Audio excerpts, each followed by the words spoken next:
Halo teman-teman semua, kembali lagi di channel Maba Universe. Gue di sini itu akan memberikan beberapa news ya yang gue dapetin di beberapa blog-blog yang memang memberikan seputar news cryptocurrency ya teman-teman. Jadi sebelum masuk ke news, gue mau teman-teman bantu like dan subscribe channel ini supaya gue dapat lebih semangat lagi untuk membangun videonya. Oke, jadi di sini ada informasi nih teman-teman bahwa di CMC bahwa kapitalisasi pasar kripto global saat ini mencapai 2,31 triliun US dollar nih teman-teman atau meningkat 1,39% untuk 24 jam terakhir. Lalu volume pasar kripto juga selama 24 jam terakhir mengalami penurunan 14% nih teman-teman, 14,23%. Dan juga dominasi Bitcoin saat ini ada di 54,24%, yaitu naik sekitar 0,18% sepanjang 24 jam ini ya. Tentunya untuk halving sendiri Bitcoin yaitu di 2 hari lagi nih teman-teman, 2 hari 15 jam. Untuk blok sampai halving itu 394 blok lagi nih teman-teman. Lalu untuk harga Bitcoin saat ini gue record di jam 1.52 ya teman-teman. Untuk harganya 63.917 atau mengalami kenaikan 1,11% ya teman-teman, atau 7 hari terakhir mengalami penurunan sebesar 7,91% ya teman-teman, baru berubah. Lalu untuk Ethereum 3.095 dolar atau mengalami kenaikan 24 jam terakhir yaitu 0,29%. Lalu untuk 7 hari terakhir ini Ethereum lumayan juga nih untuk penurunannya teman-teman, yaitu di 12,66% teman-teman. Ya, untuk beritanya sendiri nih gue ambil dari Coindex teman-teman. Jadi beritanya itu apakah rally Bitcoin sudah berakhir? Alasan tetap bullish di BTC meskipun ada koreksi. Gitu. Jadi memang sebenarnya Bitcoin ini ya di tahap koreksi sekarang gitu ya, yang mungkin investor-investor baru pada panik. Itu sebenarnya dinamakan koreksi wajar gitu teman-teman. Memang dilihat dari chart monthly-nya gitu teman-teman untuk Bitcoin udah 7 kali berturut-turut bentuk candle bullish nih teman-teman. 7 bulan, sorry 7 bulan, 7 kali, berarti 7 bulan ya, 7 bulan candle hijau gitu. Sedangkan di historinya pun udah 6 bulan candle hijau langsung koreksi gitu. Setelah 6 bulan candle hijau dia langsung koreksi gitu teman-teman untuk historinya. Jadi ya sekarang 7 bulan candle hijau ya berarti belum mengalami koreksi dong. Berarti kan ya entah itu bulan ini atau sampai bulan depan gitu teman-teman. Tapi di bulan ini koreksinya cukup wajar nih teman-teman, cukup sehat nih teman-teman.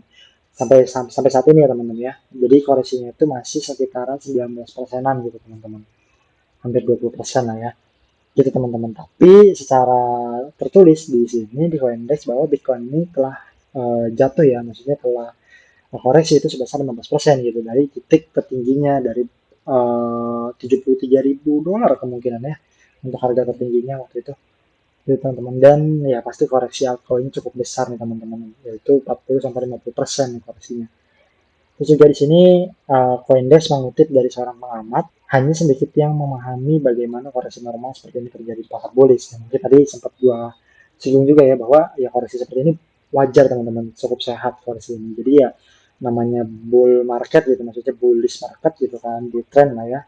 Itu ya pasti ada yang namanya koreksi dulu gitu teman-teman. Dan ya Bitcoin saat ini gitu di 7 bulan ke belakang itu belum pernah ada koreksi teman-teman. Jadi ya wajar bila saat ini koreksi gitu. Koreksi sampai mana ya mungkin teman-teman bisa lihat atau tonton video gua yang memang gua upload sebelumnya di pojok kanan atas kan teman-teman bisa klik nih. Ini video technical analysis. Mungkin teman-teman bisa lihat dulu kira-kira Bitcoin sampai mana dan akan apa namanya mantul lagi di harga berapa itu analisa dari Maba Universe. Sekarang kita lanjut di berita saat ini. Di sini ada 4 poin dari Coindex, yaitu poin yang pertama, di sini ada koreksi kripto telah menghancurkan sentimen investor, tetapi masih banyak alasan untuk tetap bullish nih teman-teman pada aset digital. Ini kata para analis. Dan gue setuju memang di fase koreksi ini banyak investor-investor yang memang buang barang gitu teman-teman. Jadi kayak dia punya ya anggap aja misalkan koin kripto apa gitu yang kayak Bitcoin atau Ethereum gitu kan atau altcoin lainnya gitu teman-teman ya memang dia buang-buang gitu karena memang pada takut nih teman-teman pada takut turunan lebih jauh lagi gitu. Ya sekarang aja udah 19% gitu. Tapi kalau dilihat dari penurunan saat ini itu masih sedikit sih kalau dibandingkan historical yang sebelumnya teman-teman, sampai 55 atau bahkan hampir 56% gitu teman-teman. Jadi ya masih terbilang kecil lah ya penurunannya. Nah sebenarnya penurunan yang diredam ini maksudnya yang memang ada penahanan nih, pasti ada penahannya teman-teman nih. Karena memang udah 4 kali retest lah ya, 4 kali retest di harga 62.000 nih teman-teman Bitcoin. Jadi ya pastinya ada yang memang untuk menahan harga di atas 62.000 gitu teman-teman. Nah kita lanjut ya ke berita selanjutnya, yaitu di sini ada penghapusan leverage membuat pasar jauh lebih sehat, kata seorang analis K33. Nah ini juga memang di koreksi saat ini adalah sebenarnya untuk mengambil likuiditas market yang memang di harga bawah gitu teman-teman. Jadi penurunan ini harga Bitcoin yaitu mengambil likuiditas market yang di bawah supaya likuiditas mencukupi untuk menanjak lebih tinggi lagi gitu teman-teman. Jadi likuiditas market yang di bawah itu diambilin jika memang sudah selesai, bukan selesai ya, sudah likuiditas sudah mencukupi untuk naik lebih tinggi lagi ya, dia bakalan naik gitu teman-teman. Bakalan menyudahi untuk koreksinya gitu teman-teman. Lalu untuk yang ketiga di sini halving Bitcoin mungkin berdampak positif pada harga dengan ETF BTC Spot menjangkau kelayakan yang lebih luas. Ini kata ahli strategis LMAX Group nih teman-teman. Nah di sini juga pada histori sebelum-sebelumnya ya halving itu ya menargetkan yaitu mencapai ATH sebelumnya gitu teman-teman. Namun saat ini sebelum halving pun udah mencapai ATH sebelumnya gitu teman-teman. Nah ini yang menyebabkan juga Bitcoin harus koreksi gitu teman-teman. Jadinya koreksi dulu baru nanti bakal lanjut lebih tinggi lagi. Kalau misalkan dilihat dari historical sebelumnya ya bahwa halving itu akan bull tinggi-tingginya gitu, bisa berkali-kali lipat teman-teman. Poin berikutnya di sini ada poin yang keempat ya teman-teman, ada kelemahan pasar saham nih di sini. Dapat membebani aset kripto, namun penurunannya tidak akan berlangsung lebih lama, katanya. Kata analis makro Noeli Akesen, teman-teman. Jadi memang pasar saham juga ikut turun nih teman-teman. Dari pasar saham turun ini dapat membebani sebenarnya ya, dapat membebani aset kripto nih teman-teman. Jadi pasar saham menurun, aset kripto juga ikut menurun gitu teman-teman. Jadi kayak terbebani gitu aset kripto tersebut. Ya sebenarnya penurunan ini banyak aspek yang mungkin teman-teman bisa tonton analisa gua nih ya, analisa sebelumnya itu di video analisa sentimen yang memang dari sisi Iran dan Israel, dari suku bunga US yang tinggi gitu kan, atau dari sentimen-sentimen buruk lainnya gitu. Teman-teman bisa tonton di video gue sebelumnya yang memang gue upload, itu bisa klik di pojok kanan atas video ini teman-teman. Nah kita lanjut, di sini ada tadi sempat gue bilang juga ya, halving itu salah satu memang yang membuat Bitcoin ini terbang kembali gitu ya. Maksudnya menyudahi koreksi ini gitu teman-teman. Dimana setelah bull run yang memang dialami oleh ETF spot yang apa ya, ETF spot AS ya yang disetujui pada waktu itu pada bulan lalu, ini membuat harga Bitcoin mencapai ATH sebelumnya teman-teman. Jadi ini adalah masa-masa koreksi atau buang-buang barang ya, buang-buang take profit lah intinya ya, take profit dan pengambilan likuiditas harga market di bawah gitu teman-teman. Jadi supaya bisa melanjutkan harga bullishnya gitu. Nah ini tuh bisa menjadi salah satu faktor untuk menjadi Bitcoin ini bullish kembali, yaitu pemotongan separuh dari pendapatan si miners tersebut gitu teman-teman. Yang jatuh pada hari apa tuh, berarti 2 hari lagi ya teman-teman ya. Saya Rabu, Kamis, Jumat. Nah Jumat nih teman-teman. Jumat Bitcoin halving gitu waktunya. Lalu di sini ada yang kedua menentang turbulensi makro. Di sini pada isinya yaitu, nah di sini diikuti nih teman-teman. Jadi jika pasar saham turun tajam, maka Bitcoin atau aset kripto lainnya juga bisa terkena dampaknya teman-teman. Ya walaupun sementara tapi kena dampaknya. Ini kata Akesen gitu teman-teman. Jadi ya kalau pasar saham sedang turun, tajam nih pasar saham turun, ya Bitcoin atau aset kripto lainnya atau risk aset lainnya gitu ikut turun juga teman-teman. Nah ini yang menyebabkan Bitcoin juga turun gitu teman-teman. Dan juga jika memang nanti pasar saham udah mulai hijau dan suku bunga US sudah mulai membaik gitu, maksudnya sudah mulai turun lah ya, indeks dolarnya udah mulai menurun gitu.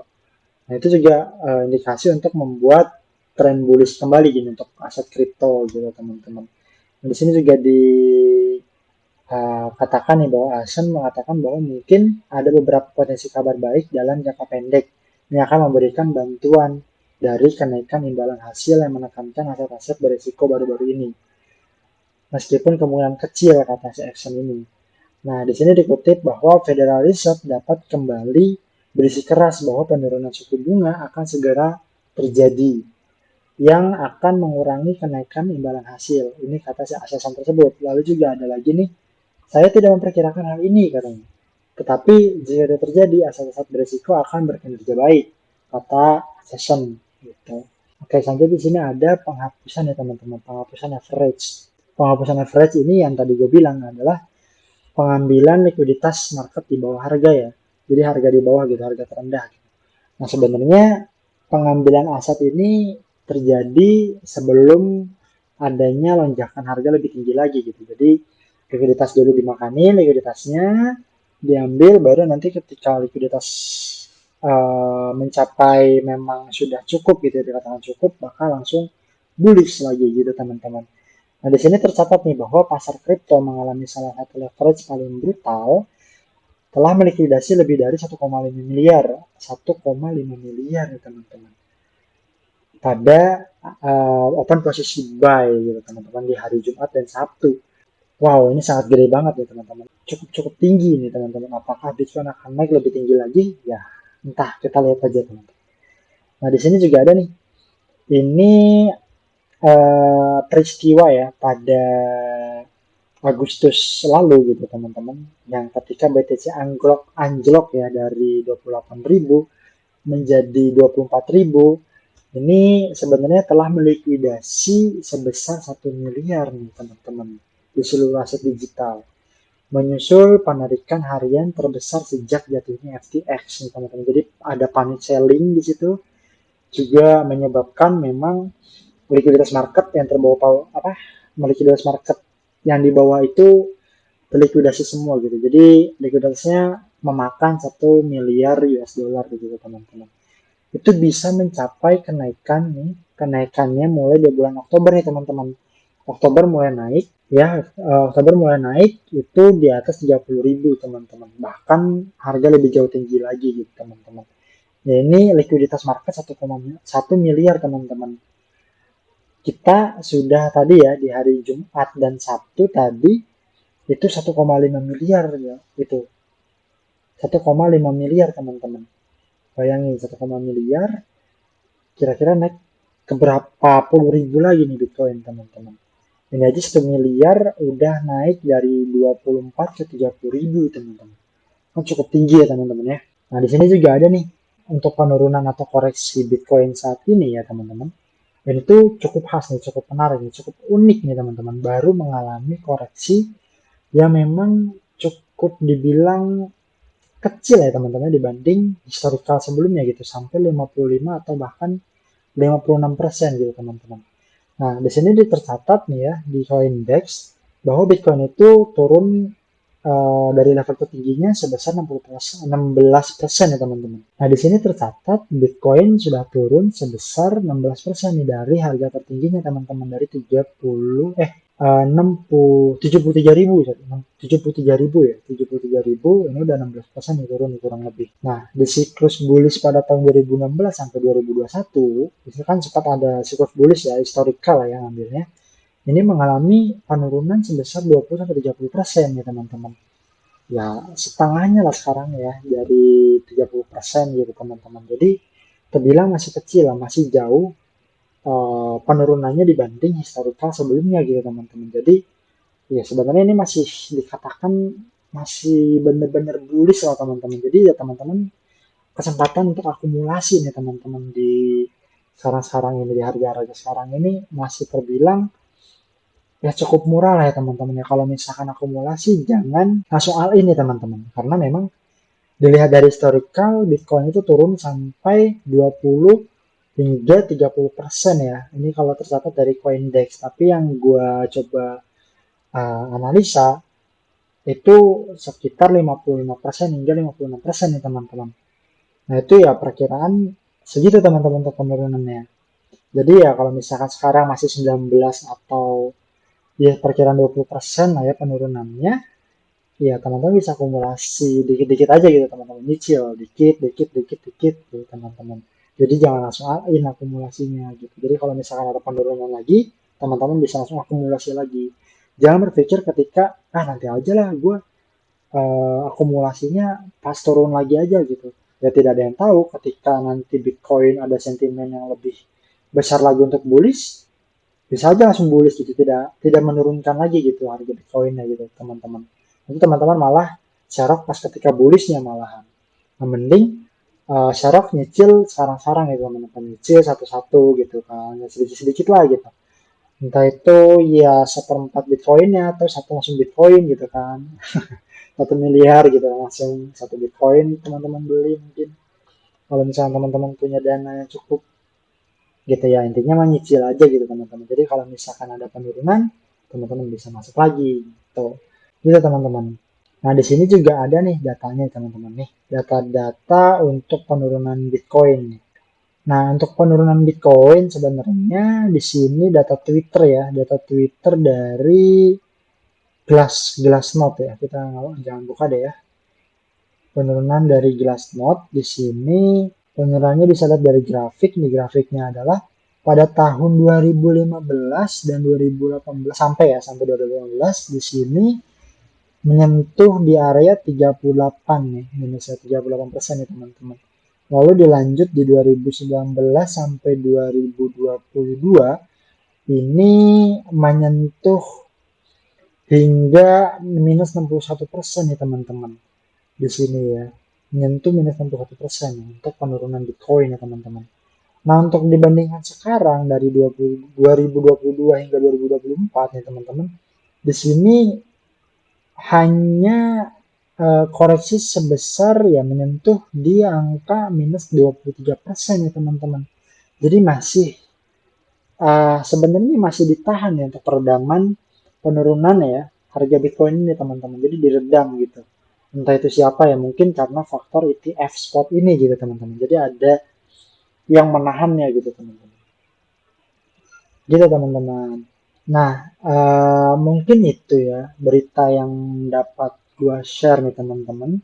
Gue dapat simpulkan bahwa Bitcoin sebenarnya harga Bitcoin ini masih diredam oleh entah siapa ya teman-teman, mungkin ya yang tadi gue bilang yaitu faktornya ETF spot gitu ya, baik dari AS atau dari Hong Kong baru-baru ini teman-teman yang baru di approve ya. Mungkin karena sentimen bullish itu jadi Bitcoin tidak jauh ngedamnya gitu teman-teman seperti historical sebelumnya.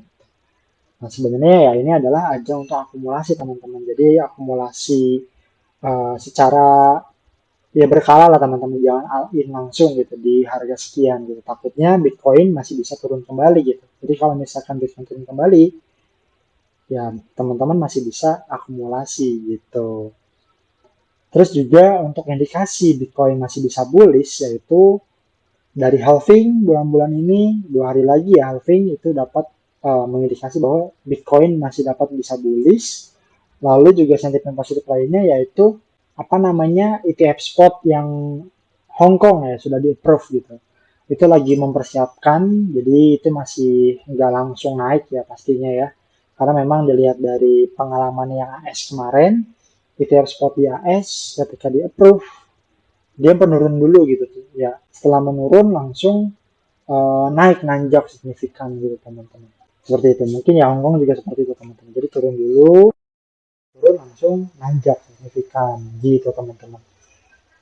Ya, setelah itu juga ada suku bunga dari AS nih. Kemungkinan kalau suku bunga dari AS itu membaik, ya itu dapat mendorong dari pergerakan harga Bitcoin gitu teman-teman. Ya indeks dolar menurun ya, indeks dolar menurun, ya Bitcoin menaik nih, nanjak Bitcoin, nanjak entah sampai kapan dan indeks dolar menurun. Setelah nanjaknya Bitcoin ya mengalami koreksi kembali Bitcoin yang itu sampai mana? Dari koreksinya itu harusnya altcoin naik teman-teman karena dominasi Bitcoin turun seperti itu. Ya, inilah yang dapat gue berikan kepada teman-teman Maba Universe. See you the next video. Bye bye teman-teman. Thank you.